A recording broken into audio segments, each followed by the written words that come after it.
I am the volunteer coordinator for the Bicentennial here in Morgan County. And I just want to take a couple of minutes, first of all, to sell some merchandise. We have t-shirts in blue and gray and coffee mugs. This design, by the way, was done by a young lady in Martinsville.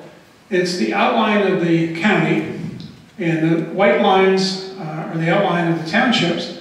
And we asked her to combine the two icons for the county, the state flag and then the clock tower on the courthouse in Martinsville. I think she did a nice job. Those are for sale. That young man with the butler shirt is my grandson, is ready to take your money. All right. This is working through a bunch of slides, but I wanted to tell you a couple other things that are related to Paul Hadley that will happen later this year. One of them is the state of Indiana, the State Museum, is going around the state, maybe a half a dozen places, where the so-called original state flag is going to be on display. And Mooresville Public Library is going to be one of those spots. And the flag is going to be here pretty much for the month of August. So we're excited about that.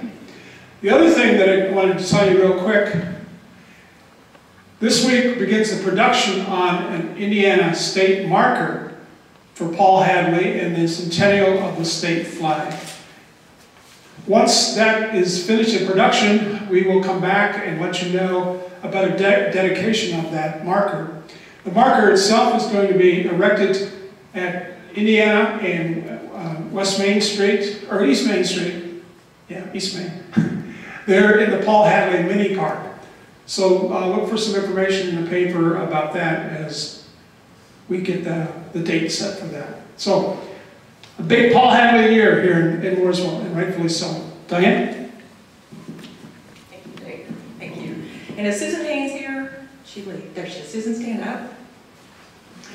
Susan's been instrumental in bringing over what the school owns on the Paul Hadleys, which are the pictures that are mounted in the back, as well as this particular one that was draped over his casket, I understand. So again, thank you for letting us share that today. And Bill, can you come up for a few minutes and tell us about the other display we have up here real quick? We have a museum. It's temporarily closed. We're trying to reorganize a little bit.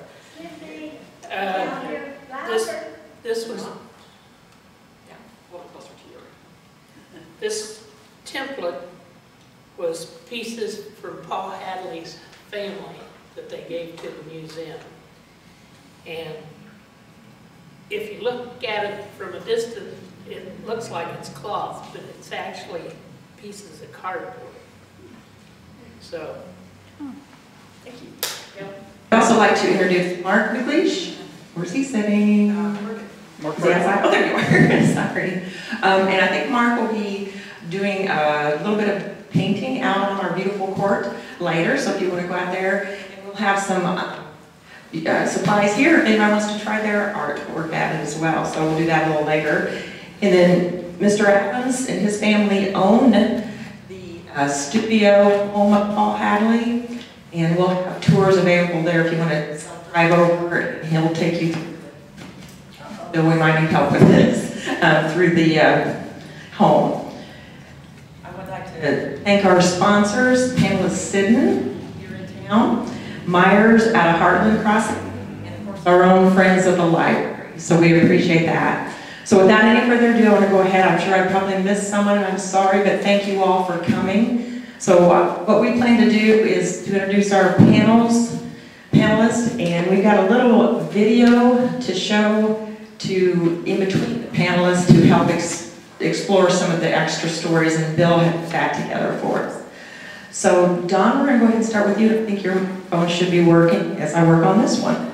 I want to start with some thank yous myself. First of all, thank the library and Dave for putting this on and focusing really, as you have been doing during this bicentennial, on our heritage. I think next to our health, there's nothing more important than our heritage. And I think in our heritage, one of the most important ones is our arts. I'm always reminded of my favorite place to go is the T.C. Steele Memorial, and on his epitaph it says, "Beauty outlasts everything." And if there's anything that brings beauty to us, it's the arts. And so it's good we celebrate it, because this county and this town have been very, I guess you'd say, involved in bringing beauty to us, and we should honor that heritage, and as you are, I'm so glad you could come today. As she said, you're all welcome to come down. It's not occupied. We'll just walk through the house, around the yard. You can go out and help clean up like Steve Sauce and these scouts did the other day. It helped me so much. And it looks a little better. I actually had a guy driving down the street today. I was out picking up some stuff, and he's looking better. Well, that made me feel sort of good and sort of bad. It looked bad, and now it's looking good. It's looking better. I won't take long. I'll just give you a brief outline of my involvement with Paul Hadley. There's people in here that I'm sure might have known him. I happen to know him as a 7-year-old. My mother and father, I'm here by basically an accident. My mother and father bought the place that Paul lived with his brother Evan. And I didn't see Evan in any of the pictures, but Paul and Evan lived in that house. They were bachelor brothers. And they lived there, I think Bill has informed me, from about 1903 to 1950. And Paul did not drive. I'll just give you the rundown on how we ended up living there. Paul didn't drive, and he's still teaching at Heron now. 1950, he would have been 70 years old, which I thought was old. And there, I'm past that, so it gets along. But you know, I'm looking up, and here's this gray-haired old guy. He had hair, and a very gentle man. And I can tell you exactly where I was when I first met them. I was in what is now our site. It's a side yard right outside of. They had a two-holder. They put a new bathroom in, but they had this. The John, it hasn't been there before plumbing, and so that we were out in that side yard, and I remember looking up at this. At me, everybody's tall when you're 7, but a very gentle man. And that was my introduction to Paul Hadley. He did not drive, and the reason we bought the house was, I think, more than anything, is that he took the bus to Indianapolis to, I think he was still teaching or still instructing at John Heron. And he took the bus every day, and he didn't like to walk uptown where the bus was, where some of you remember where the old Grace cafeteria was, right downtown. And so he moved closer to downtown, over in Washington Street. I think part of the reason he moved too was that the house was becoming, and the property was becoming a little bit too much for him to take care of. This is the day before power mowers, and it was a pretty good sized lot in a pretty good sized house, and it was pretty well run down. And my mother and dad, they were 30 years old and eager, and they took care of fixing the place up. And so that's how we ended up with it. Evan, his brother, was, we would call him sort of mentally challenged today. I don't know exactly what he had, autism or something, but he was, he kind of scared the kids around town because he walked around town with a big old overcoat on year round. And with head down, but his head was down because he loved metal. He just had a real passion for picking up metal, and so he'd pick up metal, stuff them in his pocket, come back home and dump them in the backyard. We took away pickup truck loads of metal from Evan. And actually, we were looking up one time from our supper table, and here comes Evan down the alley, which was the back of the house. And evidently, he left the crosscut saw because he went the other way with the crosscut saw. It's my only recollection of Evan. But Paul was, as I said, a gentle man. He lived up there for a while, and then he ended up moving to Richmond, where he passed away. He was fairly old, wasn't he, Bill? About 90, let's see, he died in 1971 or 2? 71. 71. So that would have made him in his 90s. And so that's my real recall of the gentleman. I hope that you can come down and just see the house. They didn't build it, but that was where he was living when what they called the banner was designed. Bud Swisher says that he did it down on out there where he lives, which is right down the street here. And I won't argue with Bud. I always thought it was my bedroom upstairs, but you know, I just like to claim stuff. But I'll go with Bud. He did it. We know that. And he won first, second, and third that year for his designs in the contest that the D.A.R. put together. And we are the benefactors of his art. There's other people who know more about his art. I'm going to let them talk about that. I just wanted to tell you my recollection of him as a boy. And the house that you can all come down, it's 35 East South. You go down to McDonald's and turn left. And you'll see an iron fence out in front, park out in front. And I'll just be down there sitting on the porch or sitting on the porch step. I don't have chairs up here now. And you can wander through and help yourself. I don't have any refreshments, but I'll bring those if there's anything left over, because those are so good. Thank you, ladies, for doing that. That's about all I have, and we'll have questions down there and questions here, but I think there's other people you probably want to hear that are going to button it up.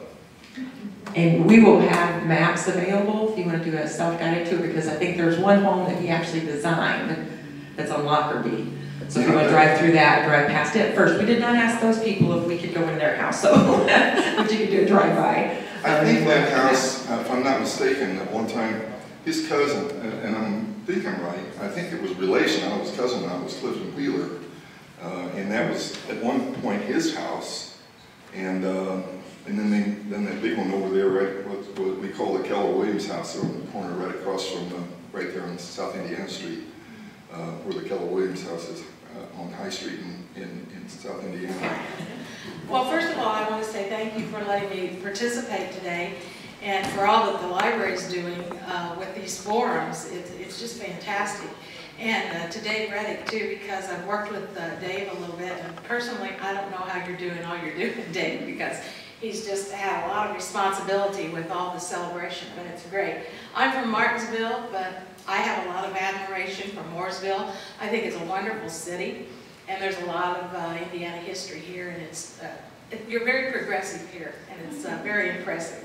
A little bit, I've done some research. I do not claim to know everything about Paul Hadley and the state banner, but I have done some research, and I found it to be very fascinating, and I'll try to share a little bit of that with you today. And the more I read and the more I learn, it just becomes more fascinating to me. On May 31st, 1917, the Indiana General Assembly adopted the design for the state banner. And the contest to choose the design was sponsored by the Indiana Daughters of the American Revolution. Now, with both the contest and the adoption of the design being completed during the time that Indiana was celebrating the Centennial, most of us, the Hoosiers, and a lot of our D.A.R. ladies as well, believed that the design contest was established as a Centennial project. But that's not really true. And I will tell you how this all came about. It all fit together, but it really wasn't initiated as a Centennial project. When the National Society, Daughters of the American Revolution began holding their annual national meetings in their new building, which was named Memorial Continental Hall. This had been completed around 1906. They determined that they ought to have a band of decorative flags around where the assembly would be held. And the idea was that all the chapters of all the states would be united in glorious symbolism of their love and loyalty for the national organization. So in 1914, one of the women who was serving as chairman of the Building and Grounds Committee there in D.C. asked permission of the National Board of Management if she could allow one of the women to write a letter to each state regent and ask if they would donate their state flag, because it would make our collection of flags more complete and valuable. So the response was quite good. But when Indiana Daughters went to Washington for the national meeting, they did not have a flag. And they couldn't came up with this plan because what they did was they hung the state flags around the auditorium, but if the state did not donate a flag or they didn't have one, they just left a bare space. Well, Indiana just couldn't stand that. They could not be outdone. So those women, they, you know, as women, we come up with a lot of ideas. And so what they did was they took the state seal and they put it on some bunting and they gave it to them so there would not be a bare hole up there for Indiana. However, they learned that, you know, that wasn't official. So they came home from the National Congress, and a woman by the name of Mrs. Henry Beck of Indianapolis, she was the state regent of our organization at that time, and she went to the governor. His name was Samuel Ralston. He was governor at that time, and she asked basically permission to have a contest. And she had a lady in mind that she wanted to spearhead the contest. And this woman, I have to talk about her just a minute, and from looking at this video, I just learned something else that was just fascinating. I had a hard time finding a picture of this lady, and about midnight last night, I guess I wasn't looking in the right places. And I know this is not real easy for you to see, but this lady's name is Mrs. John Carey, and she was from Indianapolis. And I have to take just a little sidebar here, just a minute, to tell you just a little bit about her, because she was the perfect woman to head this contest. Her family was prominent in Indianapolis. Her maiden name was Stewart. I do not know if that will click anything in your mind. This morning I said to my husband, "Did you ever hear of Stewart Glass?" "No, I never heard of Stewart Glass." He said, "Did you ever hear of Stewart Carey Glass?" "Yeah, I've heard of them." I said, "Well, that's my woman." And her father had started, he had a pharmaceutical company, nothing like Lilly. But they sold elixirs, and it was, you know, it was well known, and they sold other things there. But in the meantime, with all of that, he got into the glass business, and they started making the glass. And then when she married, then her husband got into that business as well. So they were pretty well-known people.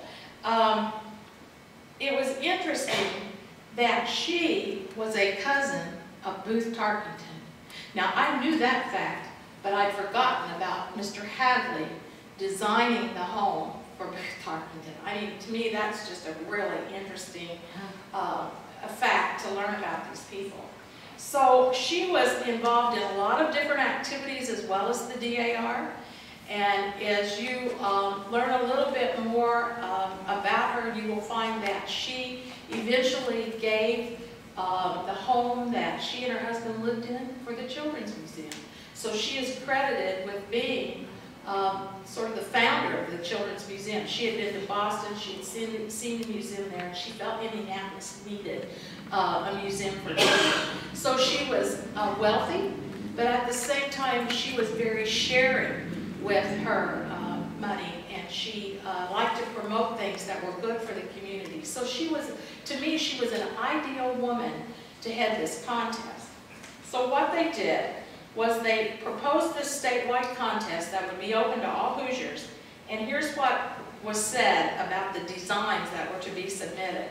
They were to be original, simple, bold, and beautiful.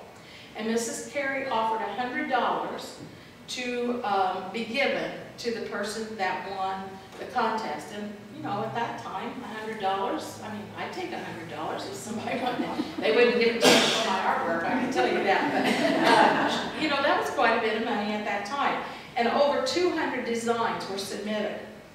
On October the 1st, 1916, a meeting was held of all the ongoing patriotic organizations in Indianapolis. So it was called in Indianapolis. And the group gave 11 votes to one design and 4 votes to a second design. And then Mrs. Carey submitted a third design herself. And she took these designs to Henry Smith, who was the Adjutant General at that time of Indiana, and along with several other military men, they chose the winning design. And of course, you already know that Paul Hadley, it was his design. And as Don mentioned, he received first and second and third, and then I read in something that Mr. Hadley written, and he said, I got several other honorable mentions too. He was was asked at one time, well, what were your other designs? And he said, well, one had corn, one had a tulip tree, one had an arrowhead, and there were probably some others, of course, but anyway. So the winning design was then submitted to the Indiana General Assembly, and it was adopted just a few weeks before the United States entered World War I. And that was on May 31st, 1917. And you see, that was just at the close of the Centennial activities. So it could be counted, or it was considered part of Indiana's Centennial, even though it really didn't start out that way. And when the D.A.R. ladies in Indiana assembled in that fall, in November, then it was reported to them that we had an official banner. Now, there may be one person here I know that knows the answer to this question. Let's see if anybody else does. Why was it called a banner? Who can tell me? And you probably do too. It wasn't called a flag. It was called a banner. Does anybody know? Well, I found this very interesting also. The Grand Army of the Republic, they were one of the patriotic organizations that was involved in the selection process. And they said, we will endorse the D.A.R. proposed design to go to the state legislature as long as it's called the state banner. Because to them, there was only one flag. And the D.A.R. being composed of veterans of the Union forces of the war in 1861-1865, they felt that Old Glory was the flag. And it wasn't until 1955 that the Indiana General Assembly then designated the state banner as our state banner. Now, I don't know if this had anything to do with it or not. Now, that was 55. I did find that in 1956, it was the death of the last GAR member in Indiana. So it was close. So I felt like that our state honored them as long as any of the veterans were still living. So they were very adamant about that. Now, about the design. Mr. Hadley said, the torch in the center of our flag symbolizes liberty and enlightenment, and he said that he took that from the figure atop the soldiers and the sailors' monument. And the outer row of 13 stars represented our original 13 states. And the inner row, the 5 states that were next admitted to the Union, and then the large star, and it is supposed to be a little larger than the rest, represents Indiana, the 19th state. Now, I have read where people tell what they say those rays are supposed to represent, but this is what he said. He said the rays extending from the flame to the stars really don't have any symbolism. He used them merely to create unity of design. The field of the flag is blue, the stars, torch, and rays are gold. Now, in his original, and if you look out here, you're going to be able to see this. In his original design, the word Indiana was not on his design. But the state legislature asked, well, they kind of insisted, but he of course went along with it, that it be added. He was asked to make his proposed banner in cloth because it was not, his design wasn't originally in cloth. And so he did, and it was approximately 2 feet by 1.5 feet. And he glued the torch, the stars, and the lines in place. Now, when they got ready to make this in cloth, Mr. Hadley went with Mrs. Carey down to L.S. Ayers to pick out the correct colors and the silk fabric.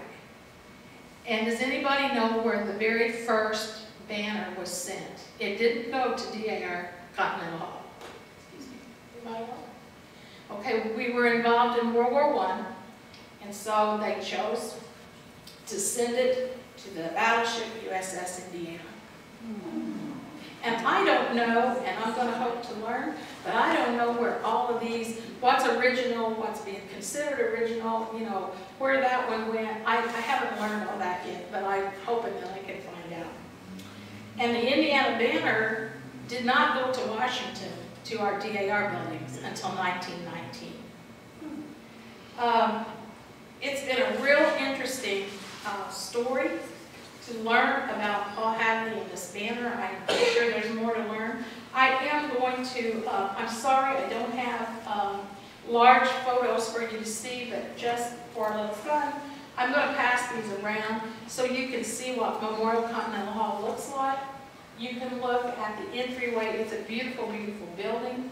And there's some photographs of when the ladies first met. And if you look very closely, you can see the state flags hanging in there. And then today, we do not use that as an auditorium any longer. It's our National Library, but the flags are still there. So I have a couple of free pictures that show that. And at the bottom, there's a picture. I wanted you to get to see the ceiling of the ley lights. Those have all just been restored, and they're absolutely beautiful. I've enjoyed being here.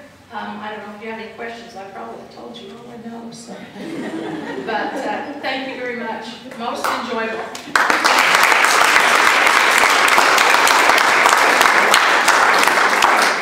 Thank you, Janice. I'm glad I am to be here in Mooresville. I can't sneak down here all the time. I thank everybody, David Reddick and the people at the library for putting this together. I've known about Paul Hadley since I was probably 4 years old. He was a fixture in my great-grandparents' home. I'll have to say that I'm having a little trouble with my mouth, and so you just have to forgive me. But I'm just delighted to be here and to share this because it's kind of my personal story of Paul Hadley and what this painting has meant to a family over the years. The picture that I have, they were right. Paul Hadley did bring a lot of his students to the Spoon. We always called it home place, the home place. And my great-great-uncle was at one time given a picture by Mr. Hadley because he had taken so many students, and I really wish I knew who those people were because I would be looking for the farm. But at any rate, the picture that I have, which is here, and I am going to pass it around because there is an identical picture, or almost identical, that is owned by the Indiana State Museum. And we do know that Mr. Hadley painted there several times, and I'll send this around with it. And you can see what you think. We'll just all vote later in our heads, but at any rate, that was the Spoon Cabin. And I hate Lily to say that I am old enough that I can remember that cabin very well. It was only 2 rooms. One had a potbelly stove. The other was a bedroom with cupboards. And of course it had outhouses and a pump outside. But my great-great-uncle had that picture, and when it came to my personal possession, I did have it rematted and framed with proper glass. But the frame was the frame that Paul Hadley chose. Like I said, it hung in my grandparents' house from the time I can remember. I thought it was probably a piece of our family. There were my dad's baby pictures and other pictures, and then there was the Paul Hadley. And believe me, the light of day has never really, the light of the sun has never really shone on that picture. That picture in itself has a sort of a Indiana story, which I think is appropriate in view of the 200th anniversary. Our family, we must have been rebels because we got kicked out of a lot of countries early and came to North Carolina, and then left North Carolina when land became very expensive there. And most of our family were Quaker and came before the Civil War. That would be the Lattas. Some of you old enough would probably remember my grandfather, Brownie Latta, who used to have a junkyard right here, which was somewhat of a, what do I want to say, to the chagrin of my grandmother. But farmers would come here and get parts. And then I'm also related to the Sellerses, and of course the Spoons and the Herzogs. And my roots grow deep, deep into this county. You can take the girl out of the hills, but they say you can't take the hill out of the girls. And I love this place, always have, love the history of it. And like I said, always cherished that picture. Now there's some others I can just speculate. There's that Traces magazine, and on the front, I think there is a slight chance on the front of that Traces magazine that's going around that picture may have been done at the Spoon home place. And the reason I say that is because the house was somewhat on a hill, and it rolled down to the White Lake. And then there was a little piece of ground across the creek that they had to use to cross. And of course it was very sandy, and so they grew melons over there. Corn just wouldn't make it. It got flooded out too often. But I do think that there is a chance that that is a part of the things that were done at the Spoon cabin.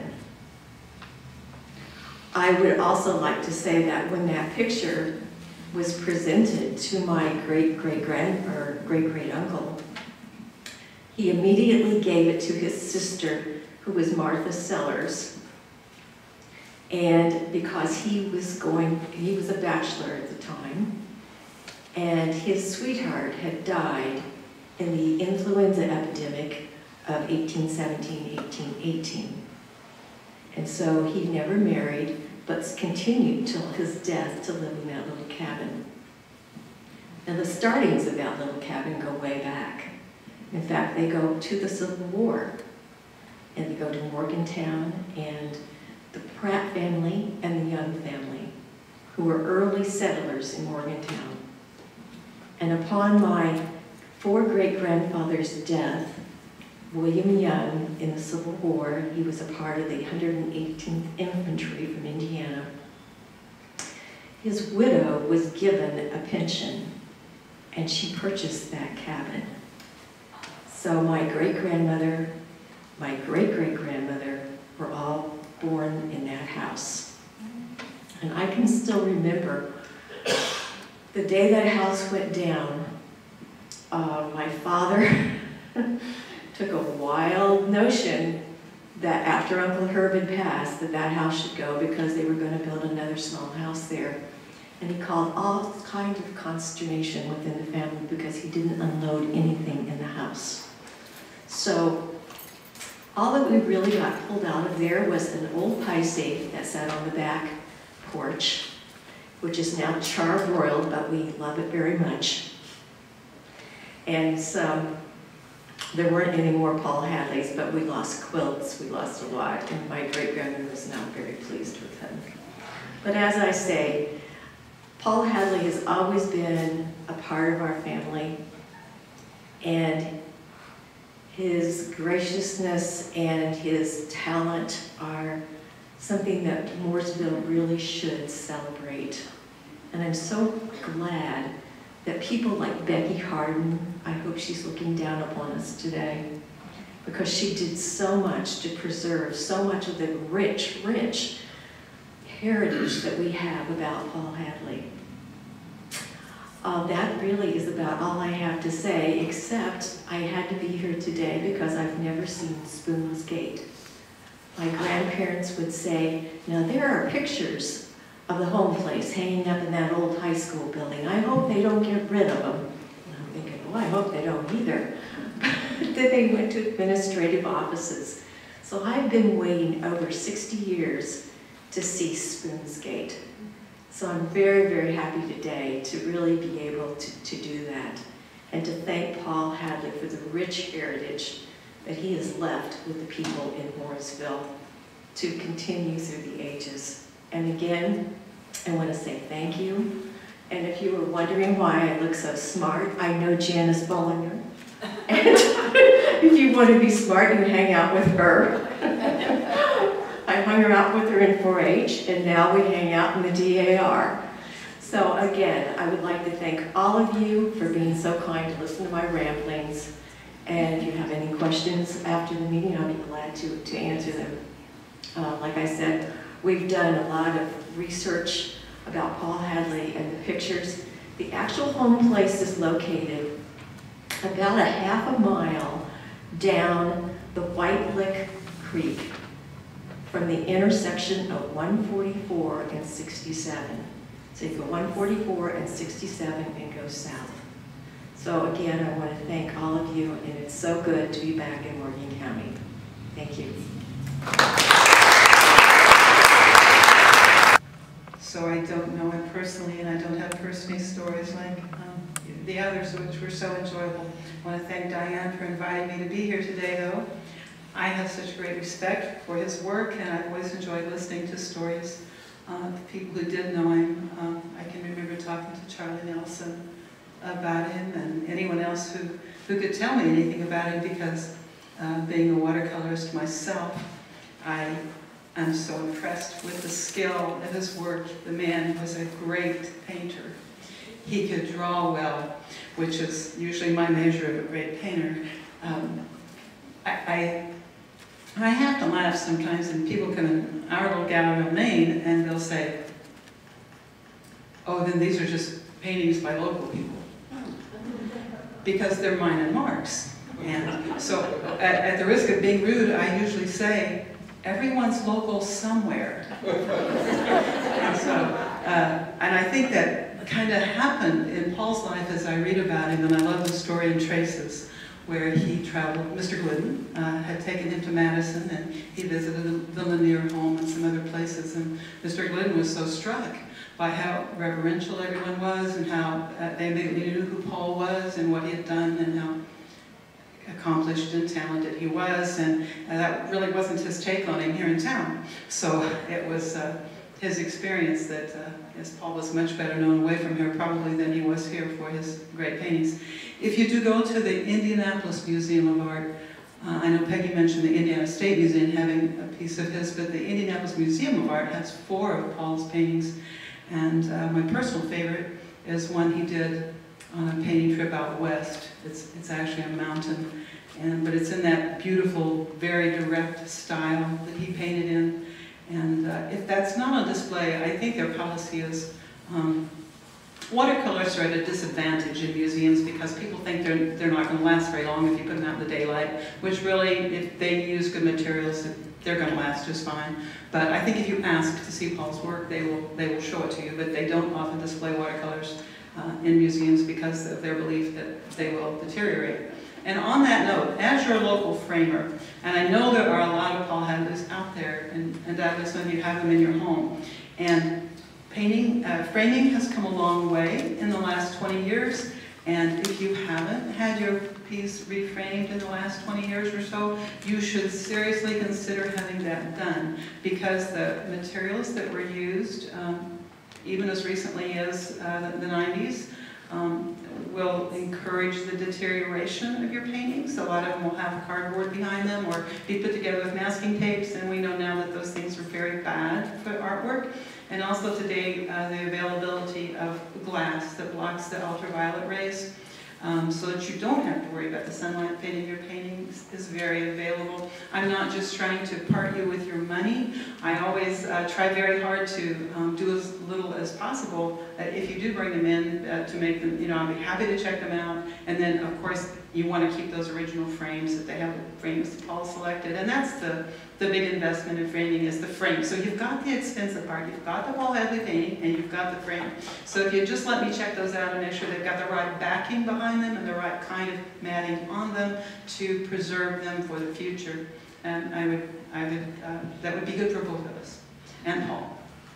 So I take a real interest in him as a Morgan County watercolor artist, and I can't say enough about what an excellent painter he was. He worked in a very direct method, and by that I mean he went right to the color and the value, and he put it in the place that he wanted it, and there's no sloshing about, and that is the hardest way to do a watercolor, and he was so very, very skilled. I really think that is all I can add. He was a great painter. I wish I had known him. If you have a painting, take good care of it. And then on the note about Wheeler, he was a cousin, and that if you can go in that building and see Wheeler's mural around the top of the wall, you should do that. That's just a little side note. We are going to go outside and paint here after we break up. And if anybody wants to talk to us or try it out, they have materials here. If you have any questions about paper or paint, I can handle those. Okay, thank you so much for having me.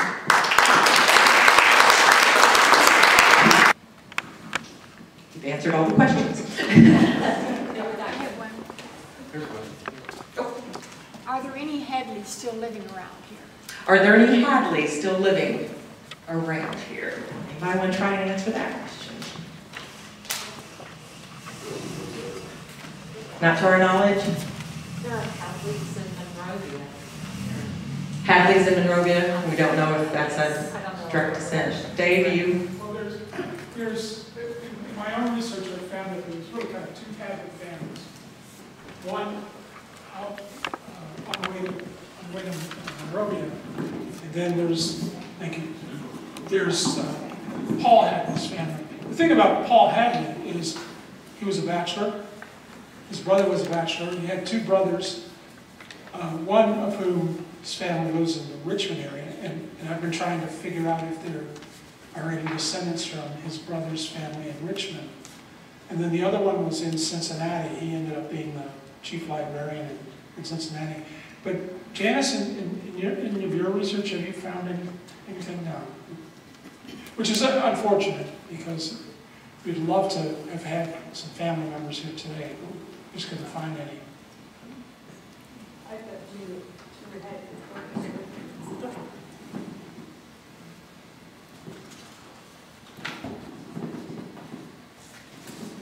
my grandmother was a Hadley. Oh, okay. Well, tell us some stories. I don't think. I'm too young for that. My father's mother was a Hadley, and Paul Hadley is a very distant relation for us. But I don't have really any stories outside of that. But yes, Is this your mom here? This is my mom. Oh, it's just I have a lot of Janelle, but oh, wow. Bill, we hit the gold mine here. I think we hit a gold mine. Oh, that's wonderful. I hope that you'll let us look at those. Right? Terrific. Anyone else with questions? Well, I'll tell you, make sure you get some of those great cookies that Sharon, because my grandson's been eating them for the last hour. And he needs to do something else. They are very pretty. Nice job. Are we done? Any other questions? All right, again, thank you everyone for coming. Please feel free to look at the Paul Hadleys that we have on display out in the foyer, and of course things in here. If you would like to try your hand at painting or talk with Mark and Jeannie about painting, we'd be happy to spend some time with you. So again, thank you all for sharing the day. And Janice Bollinger is back here. She did arrive. She's one of our sponsors for today's event.